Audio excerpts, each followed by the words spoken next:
Hi, Kyra. Hey, if you've noticed, I start a lot of these videos right here in the submission page, and specifically for our critique. And if you notice, the reason I do that is because I want to take a look at your writing.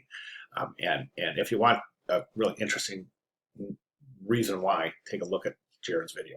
Anyways, basically, it's because we instructors are able to really learn a lot about the way you're learning based on your writing. So, and I did pick something up out of your writing, and it's something that's pertinent. I just want to address this right here. It's this simple statement, and it's one that you probably won't even think that. Oh, right here. This is relevant right here. I don't know much about cars, so I hope the information is sufficient. Okay, that's relevant to your upcoming career in design because of this. As a designer, I take on jobs where I have no idea about the subject matter. I just did a brochure on those big giant windmill things. I didn't know anything about them.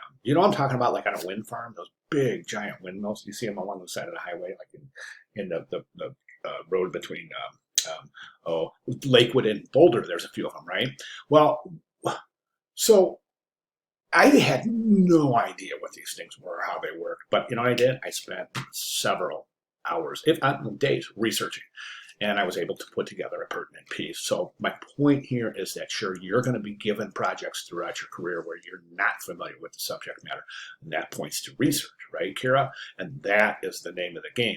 And research is a very pertinent part of graphic design. So I just want to mention that. Let's go ahead and jump over to your composition. So I think it's a good start. I think you're understanding that we can create hierarchy using these different techniques, okay? And that's fantastic. There's a couple of things that are missing here, and let me describe them. So in number one, you've got no contrast. Everything is by grouping, right? So and alignment. So this is good. By the way, that's out of alignment right there. That needs to be pulled over. So left align right there.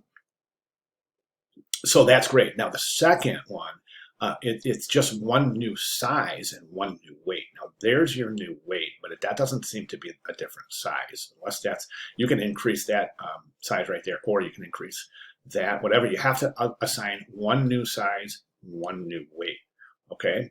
Then, and in the third, by the way, you've got some things that are center aligned, like that center aligned. I recommend this is center aligned too. That headline, that subhead, that image. The image is okay to center align, but I do not recommend from this moment forward to the end of the class. I don't want you to use center alignment in any of your compositions. It doesn't adhere to the grid. It's just a matter of taking something and placing it in the center. So you want to establish a grid, adhere to the grid. Center alignment doesn't activate negative space as beautifully as other alignment styles do. So I recommend staying away from center alignment all the way. It's not good practice. It won't be good practice if I were to say, yeah, go ahead and use center alignment, okay? You wouldn't be gaining the understanding of the grid and of effective use of negative space if we said, yeah, go ahead and do center alignment. Just want to make that specifically clear, okay? So in the third, you want to introduce multiple contrasts in weight and scale. Here you don't have anything. This is basically the same layout here.